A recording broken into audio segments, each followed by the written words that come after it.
Hello guys, আসসালামু আলাইকুম। সবাই কেমন আছেন? আমিও ভালো আছি আপনাদের দোয়ায়। এখানে দেখা যাচ্ছে অনেকগুলা বাঙালি ভাই আছে। বাঙালি ভাইরা কম্বোডিয়া শহরে দেখি কি অবস্থায়, কেমন কি কোন অবস্থায় আছে একটু জানার চেষ্টা করি। আপনারা সবাই ভিডিওটা মনোযোগ দিয়ে দেখবেন। গানটা অফ করে, সবাই দেখবেন মনোযোগ দিয়ে। আসসালামু আলাইকুম ভাই, কেমন আছেন? ওয়ালাইকুম আসসালাম। ভাই বেশি ভালো নাই ভাই। তে কম্বোডিয়ায় আপনি কতদিন এসেছেন? কম্বোডিয়ায় ভাই আমি 9 মাস এসেছি, 10 মাস মনে হয় পড়বে। আপনি হইলো কত টাকা ইনকাম করেছেন আর দেশে পাঠাইছেন কত টাকা? ইনকাম ভাই 9 মাস, এই 10 মাস মনে পড়ছে। আমি ইনকাম করে মানে বাড়িতে খুব জোর, আমি খেয়ে দিয়ে খুব কষ্ট করে না খেয়ে 80,000 মতো পাঠিয়েছি। আপনার হইলো আপনার কোন দালাল এনেছে, জেলা কোন আছে, দালালের বাসা কোন জায়গায়? চুয়াডাঙ্গা জেলা, দর্শনা থানা, মদনা পার্কেশ্বর, মদনা ইউনিয়ন, সুলতানপুর বাড়ি, মহিদালাল। মোহিত দালাল। তার বাপের নাম? তার বাপের নামটা আমার মনে হচ্ছে না। ওর বাবা আমার আবার সম্পর্কে চাচা হয়। ওর বাপ রিক্সা চালাতো। ওর এক ভাই আছে, এনজিও চাকরি করে। এখন কথা হচ্ছে, আপনার কি দালাল কি কাগজপাতি করে দিয়েছে আপনার? না না, আমার কাগজ আমার বললো 1 বছরে ভিসা করে দেবো, ওয়ার্ক পারমিট করে দেবো। আমার ওয়ার্ক পারমিট করার দিয়ে আমার খুব ঝয়ঝগড়া হয়েছে। লাস্টে সেই ওয়ার্ক পারমিট করবো, আমার সেই ওয়ার্ক পারমিটও দিইনি। আমার টাকাও দেওয়া আছে, অথচ আমার সেই ওয়ার্ক পারমিট দেয় নাই। দিয়ে আবার এই দেশে সে বাংলাদেশে ঘুরে এসে এই দেশে এসে বলছে তুই আমার টাকা দিবি, ওয়ার্ক পারমিট নেই। আমি বললাম ওয়ার্ক পারমিট আমি আর টাকা দিতে পারবো, ওয়ার্ক পারমিট তো দেওয়া লাগবে না। সে আমার দিইনি। এখন কথা হচ্ছে যে হইলো আপনার হইলো কি আপনি আপনি কি দেশে যাচ্ছেন এখন? এখন কী করবো, এই দেশে যে পরিস্থিতি, আমি তো না খেয়ে আছি, আমার তো খুব সমস্যায়। আজ আমার জরিপানা খেয়ে দিয়েছে, আমার 3 মাস অলরেডি জরিপানা চলছে।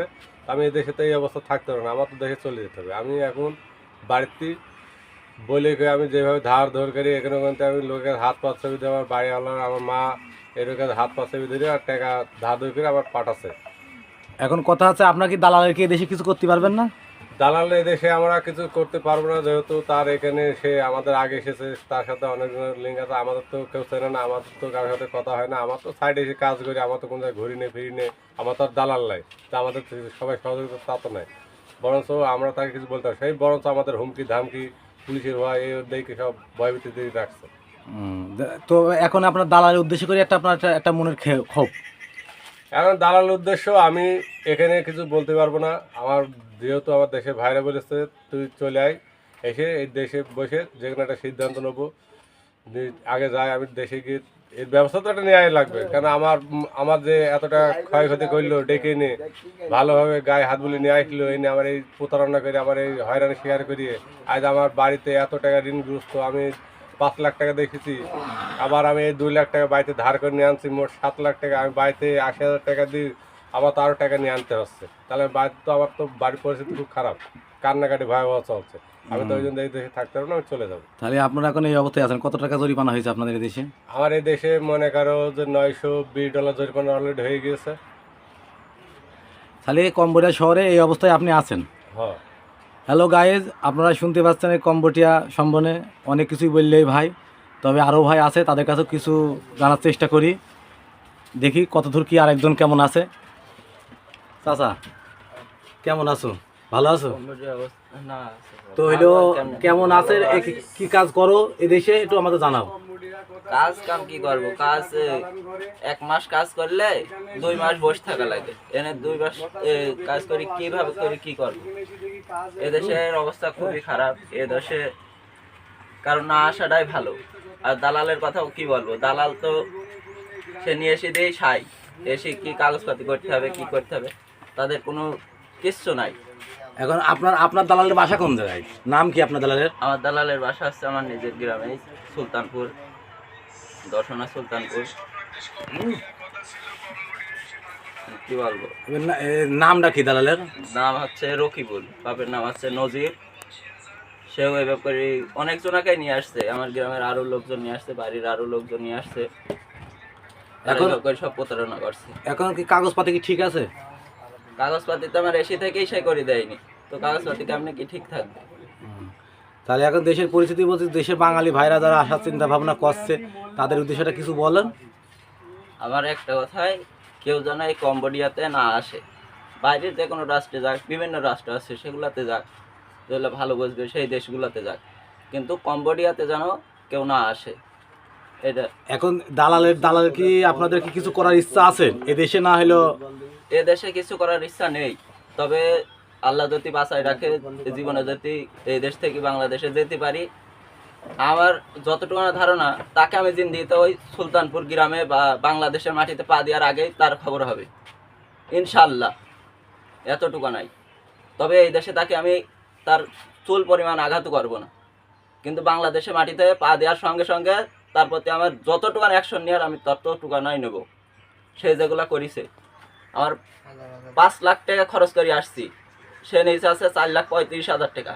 এই দেশের মাটিতে আমাকে নিয়ে আসার পরবর্তীতে সে হচ্ছে খাওয়া বাবদ সামান্য খাওয়ার জন্য সে হচ্ছে আমার কাছ থেকে আসার সঙ্গে সঙ্গে, আমি $100 নিয়ে আসছিলাম, আসার সঙ্গে সঙ্গে সে হচ্ছে আমার সাথে $75 নিয়ে নিয়েছে। দি বলছে যে তোমার 7 দিন আমি খাইছি তার ম্যাচে, 7 দিনে আমার কাছ থেকে নিচে আসছে 9,000 টাকা। 7 দিনে খাওয়া বাবদ এই কম্বোডিয়ার বুকে 9,000 টাকা কোনোদিনও লাগবে না, সে আমার কাছ থেকে এই টাকাটা পর্যন্ত নিয়েছে। সে এত পরিমাণ খারাপ লোক। সে নাকি আবার হচ্ছে হজ করে আসছে, হজ করে আসছিল হচ্ছে সৌদি আরবে, সে হচ্ছে 2 বছর ছিল, 2 বছর 8 বছর ছিল। সে নাকি এমন আসছে প্রতারণার শিকার হইলো, সে প্রতারণার শিকার হয়ে আবার যদি সে আরেকজনের সঙ্গে এমনটা করে, তাহলে বলেন এখানে কি করা যায়? তাহলে হ্যালো গাইজ, আপনারা শুনলেন তাহলে আমাদের এক বাঙালি ভাইয়ের কাছে একটা কথা শুনলেন। তো যাই হোক, কথা কি বলবো, কম্বোডিয়া শহরে কেউ যেন আসবেন না। করে দিতে এই ভাইয়ের কথাগুলো শুনে দেখেছেন কি অবস্থায় আছে, অনেক কষ্টে আছে। যাই হোক, আপনাদের দেখি এখানে অনেক ভাই আছে, আরও ভাই আছে, তাদেরকে জিজ্ঞাসা করি যে কত কষ্টে আছে। আরেক ভাই কাছে শুনি দেখি। আচ্ছা ভাই, আসসালামু আলাইকুম ভাই, কেমন আছেন? ওয়ালাইকুম আসসালাম। তো হলো আপনি কম্বোডিয়া কতদিন এসেছেন? হ্যাঁ, 11 মাস পার হয়ে গিয়েছে।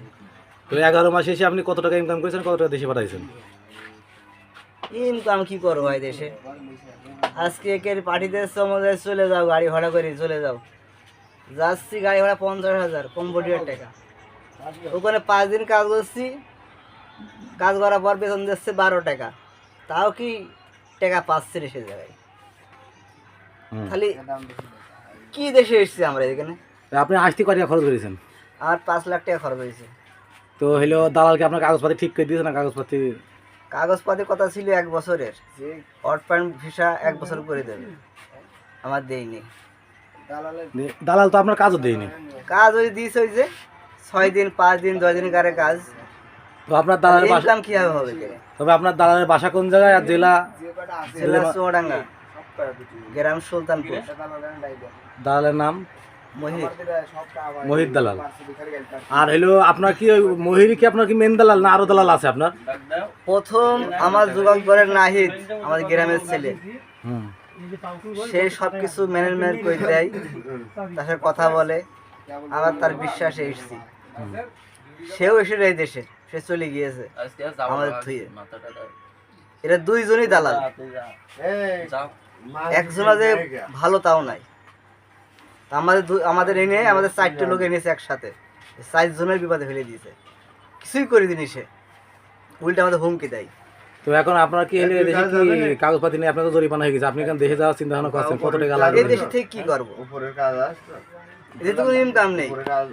আর যে দালালকে বলা হোক না কেন, মনে করেন দালালের বললি, সে দালাল বলবে যে আমাকে জীবনে আসতে তুমি বাল ছিলি না, সে যে দালালকে বলা হোক না কেন, তাদের সব বলি দালালে সব বলে একই পারলে বলে। কিছু আমার করি দালালকে না। আমি বলছি যে আমার সঙ্গে এমন কোন আমাদের সে কোনো কথাই নাই, ফোন দিলি ফোন ধরে না, তারা এটা ভালো শেয়ার করতে যায় না, আর উল্টো সমাজ ঝাড়ি দেয় যে আমাদের কিছু পালি করিনিস।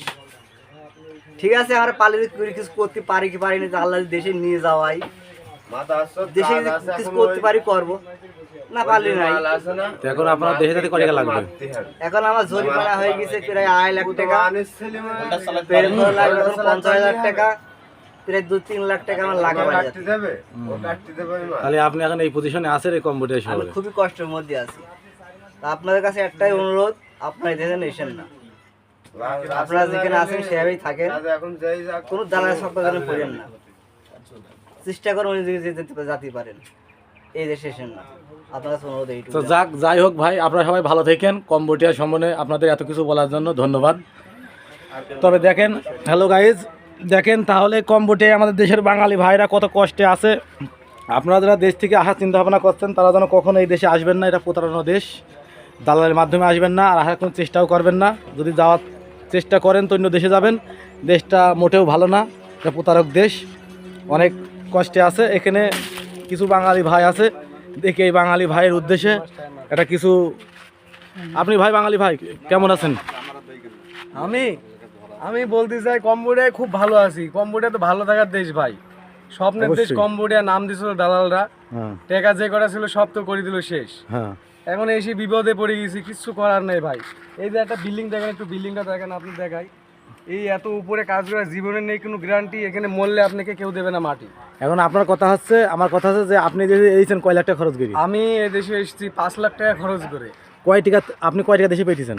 আমি যে কয় টাকা দেশে পাঠাইছি কি পাঠাইছি না এটা আমি নিজেও মানে বলার মতন যোগ্য নেই। এই জন্য ভাই এটা আমি বলতে পারবো না যে মানে কয় টাকা পাঠাইছি কি, আজও পাঠাইনি। আমি আজকে গত 3 মাস ধরে বসে আছি, এই যে এইভাবে ঘুরছি। আমাদের থাকার জায়গাটা দেখেন, এই যে বৃষ্টি হচ্ছে এখন, কিছুক্ষণ পরে যদি পানি শুরু হয়ে যায় ব্যাগপত্র গুছিয়ে নিয়ে বস্তার মধ্যে ঢুকিয়ে নিয়ে বসে থাকতে হবে। এটা হলো স্বপ্নের দেশ। তো বাংলাদেশের যেসব ভাইরা এই দেশে আসতে চাচ্ছেন, আপনারা কেউ এই দেশে আসেন না।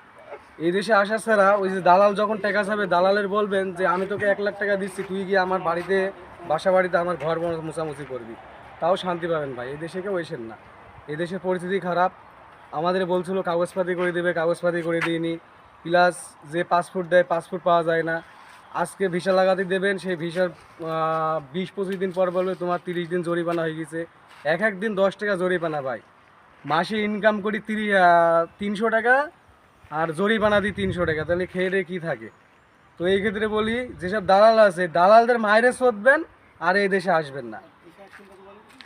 অবশ্যই অবশ্যই অবশ্যই, আপনাদের মনের খুব অনেক কিছু জানলাম কম্বোডিয়ার সময়। তবে আপনারা খুব কষ্টে আছেন, আমিও ভাই কি বলবো ভাই, দুঃখের কথা, এখনও গেল না শরীরের ব্যথা। আমিও ভাই কম্বোডিয়ায় এসেছি, তবে আমার চেহারাটা আপনাদের আমি দেখানোর চেষ্টা করছি।